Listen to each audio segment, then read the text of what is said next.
warwaadigan kashkashlaynee kelmaddaad mar tidhaahdo midii kaabil ahayd kolna aan odhanayni ma kaftankii kalamaane kulmiyaad ku barbaartay qofba meesha karaysa waa inuu ka hadlaayo taada haygu kabix kuroodaanan kolkooda hooy kurbadii ahayda sheegado boowe kolkan geela u heesno aad dameera kaxayn now dee dadkan la isku kabaayo midba koonaha jooga adeer isku keenay aga eega maanaga isku maana maxaad kayga ku diidi dadku waa kalamaan kulmiyaana midaysay horta sheekadan kalamaana maxaa tiiriya may erti midii midaysay maahino waraadha war ma haysaan magaalada muqdisho maalinta saddexaad bay banaanbaxayeen geedley war magugi carabta halkan ka daay war laagdi shilin Soomaaliga haytay la karha jireen waayay may warka naga dhex gelinine waayii hore markii geedleyda banaanbaxaan madax baa u tagay jirto waxay ka cabanayaan kala hadli jirtay hadda saddex maalin cid juu tira haba yaraatay ma jirto war aanel wal mooshiidi BLA dhagaha gaasa ka jaran maamulkan dhagaha inta ka jaraysan iska seedo koran madun war ma haysin gudoomiyaha gobolka Banaadir wuxuu xil saaray gudi la hadla geedleyda war gudoomiyuhu sida uu sheegay gudiba u saaray arintaas wariyayaashii la xirana wuu soo daayay wuxuuna sheegay inuu kala xaajoonayo wixii ay tabanayeen laakiin sagaayleedu waxay balaayo ku dhigeen maalin baxaafal cusub ay ka bilaabayaan banaanbax marka xagee lagu kulmaya ayaga gurguurayo gudiga ka daba meeraysanayee warnimada gaadiidleyda banaanbaxaya Cabdiraxmaan Cabdishakuur Facebook ugu khudbeeyay wuxuu yiri kacdoon shacab waa loo baahan yahay banaanbaxa wada war may leeray uunkona alalaase waa leeri Cabdiraxmaan Cabdishakuurna mantun iyalka biilan waaysiin wala usata ka sii shukaamiyaa uma ay araada BLA waxay ka cabanayeen jidadka xiran waaye canshuur kaanana waa la yiri meelay maraana waa waayeen hadii Cabdiraxmaan Cabdishakuur aasiri banaanbaxa wada jidadkana inta dhima hadaa la sii xirxira waxa banaanbaxa wada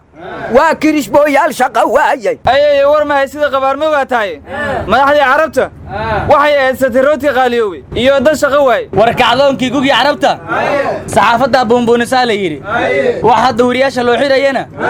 waa inaan codka shacabka la maqal war madaxda markay xilka doonayaan wariyaasha aad ay u jecel yihiin markay xilka helaana wariyaasha aad ay u naxbiin war may siin lahaa wariyaalka Soomaaliyeed sabareen sinid iyo inay googo aan dhimanayo bali jeelad doonay aadan isaaqow war ma hayside sinkii dheeray mar hore la siibay horta kalamaanay anigu waydan la yaabana dad damiir leh oo wadaniyiina oo dadka hore u naxa ma waadan ahayna war ma hayside dawladda 4.5 lagu qeybay war qodobka 8 tobnaad dastuurka akhrisanayo war wadanida sanadkan wax kala waayano xariifo caadis ka dhigsadooda ku qaadano noox markay yiraahiina banacay aryaadaha nafrahaydan galaane warka halayga dhigansado weedinka banaanbax iyo jidad la xira iyo BLA iyo ka sheekay haaye dadkan heer beledweyne ee biyuha iyo webiga ku banaan baxeen ma waadan arkina war maanta ay ugu daraydo madaxdii gobolka iyo degmada iyo ganacsato iyo mas'uuliin kale ayaa inta doon raacday ay la qalibanto ilaa hadda 20 qofooda la leeyahay dhimasho iyo nolol war horta beledweyne dhibaato ka taagan dadka Allah ka badbaado amiin biya beledkiyo dhan qabsadee ilaahay how yasiro dadka amiin inta ku dhimatana Allah u naxariisto amiin inta ka fakatana ilaahay ha caafiyo midana idin sheega heer beledweyne inta dabaasha taqina webiga kor u celsha intaan dabaal halka aqaanina waa tiitiin badan asay dhulka ku dhegdhegeen asay ku leedeen muga webiga waxa lagu eedeeyay inuu qabyaalad sameeyay oo dadka qaar kor u siisido qaarna tiitiin bihaayo dhulka hoose hooya isku shiixa oo hadii dabaashii bara waysan oo mawubiga tadana dad amal oo la hadlaysin oo eedeynayso qabyaalad ku eedeynaysin arhooy isku xishooda booyaalo waxaan idin weydiinaa maxaa iskuwan kale webiga la yuyumbiyo haya arwoobaha berga webiga allagu uma loolina laga aamusaha dadka Soomaaliyeed waxaan ugu baaqayaa madax iyo majaba magaalada beledweyne ee dhamaanteed biyuhu ka saran mareen yaan la daawan magaaladaas iyo dadkaas ee haloo gurmado anigu waxaan intaas ku dari lahay mug waa abaar mugna waa aarane maanta aarankiya dadkii asiibayo eber ka dhigaye ilaahow abaartii aaran keenaya afaysay ummadii dhammaan abaartii aaran keenaya afaysay ummadii dhammaan waraadha war ma haysaana maanta aqalka sare wuxuu ansixiyey sharciga xuquuqda siyaasiyiinta siyaasi soomaaliyeed oo xuquuq la miyaa jira ma Soomaali dhan mishaar la siin karaa Soomaali dhan waa siyaasiyiin war Soomaali dhan may gaarnay haan hasaaniyad le wala siya wala gaari aroor xasaasiyadda aad sheegaysa intaad iga dhaaftiin barfaltoor dufla hadle warkayga maqla asaga xasaasiyadda daawiye kaas aroo warkaan ka dhamaystay shib iga dheh waxaa siri siyaasiyiin xaqooda ka hadlaysiin dadkiina biyaa dhameeyo ma ka siiyey war Senator Axmed Xaashi wuxuu yiri bal cad afgoy midna ma tagi kare xuquuqda aan leeyahay maxay tahay war ninkaas waaba dheeraystay hurwaay xataa ma tagi kara ma dhaho war gudoomiyaha aqalka sare Cabdi Xaashi Cabdullaahi meequu lahaa dadka loo gurmado haddii war laga yeelayo hore waxaa loo yiri haddii hal waayeel la yeeli lahay waxarda waca ma cunteen war Abdulla adin hal waayeel ay faday aaranka kumi gooy waysana war guddiga gurmadka fataadaha waxay dhaheen ciidan annagana soo marin wax gargaar ma samayn karto hooqaashay haddana sidaqad miya kala wareeg la geliha war maanta anigu anoo ku hadlaya afka kalamaan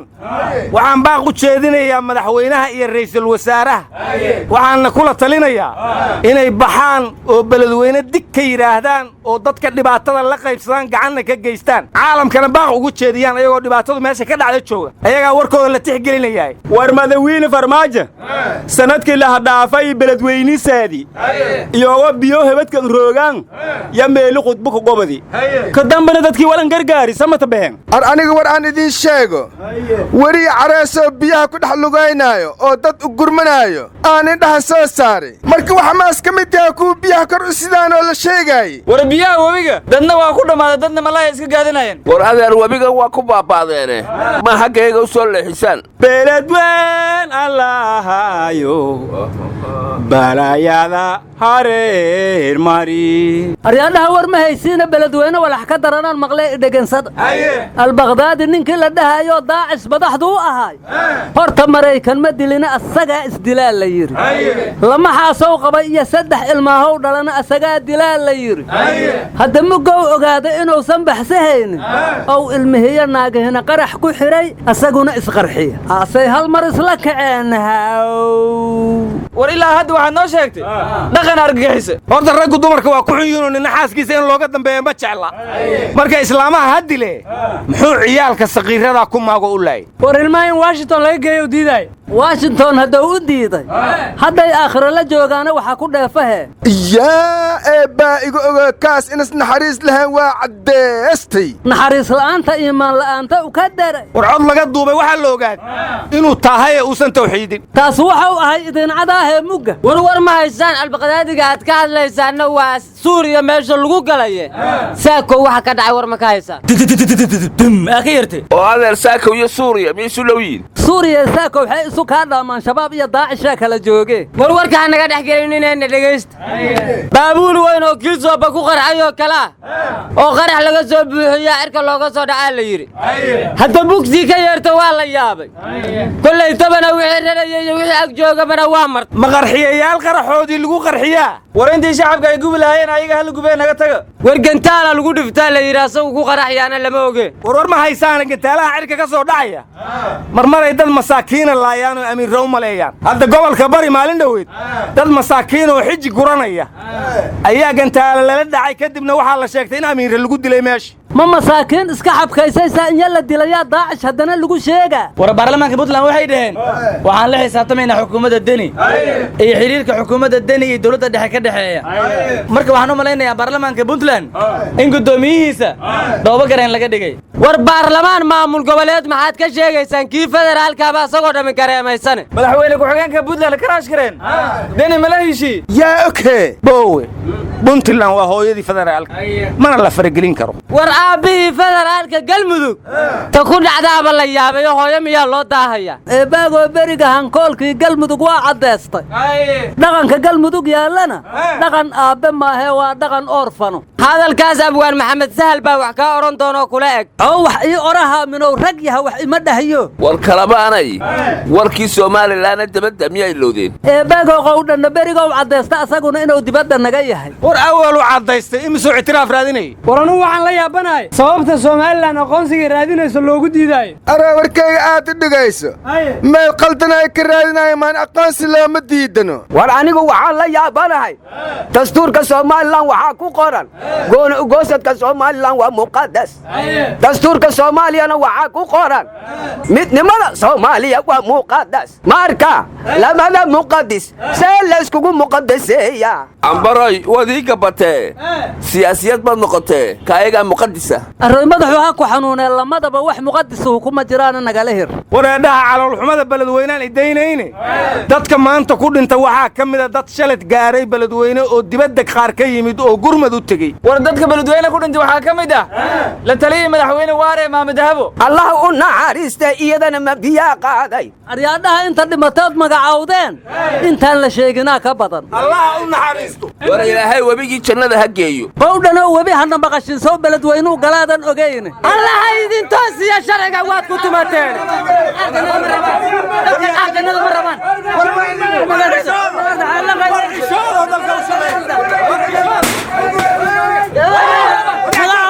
wabiga alla idinka badbaadshe